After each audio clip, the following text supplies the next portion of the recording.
এক ভণ্ড হুজুরের কাহিনী শুনাইছে। দুই ভাই গরু লইয়া ঝগড়া লাগছে, এটা কার বলদ, বলদ লইয়া বলদ। কাচ্চা যাই হোক, ঝগড়া করে লাভ নাই। হুজুররা ভালো মানুষ, হুজুরের কাছে গিয়ে ফায়সালা করে, হুজুর যা কইব তাই ঠিক। হুজুর কাচ্চা আইসো ভালো কথা, কোরআন দিয়েই ফায়সালা করে দিই।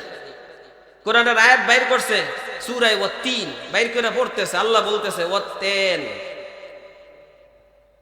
তোমরা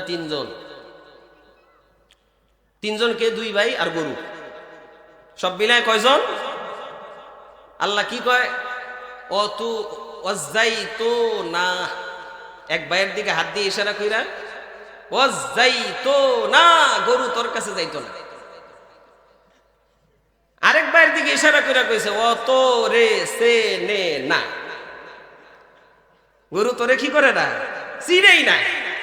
তাহলে এক ভাইয়ের কাছে যাইতো না, আর আরেক ভাইয়ের, তাহলে বলদের মালিক কে? কহাদাল বলদেল আমি, এই বলদের মালিক হইলাম আমি। যেই হুজুরের কাছে গেল বলদের ফায়সালা করে দুই ভাই আনার লেগা এমন কোরআনের ফায়সালা করলো, বলদের মালিক হুজুরই হয়ে গেল। এই জন্য ওই বেড়ি খুব ভালোই কইছিল, যেটা হারায় গেছিল মুরগি, কয় আল্লাহ যেন কোনো হুজুরের হাতে না পড়ে, কেন ঝামেল হয়ে যাবো। স্কুলের পোলা পাইটার হাতে পড়লে ডরাইয়া হইলো মাদ্রাসায় নিয়ে দিয়ে আসবার, হুজুরের হাতে পড়লে কোন ভাবে হালাল করে নিজেই খাইয়া ফেলাইবো, ঠিক না?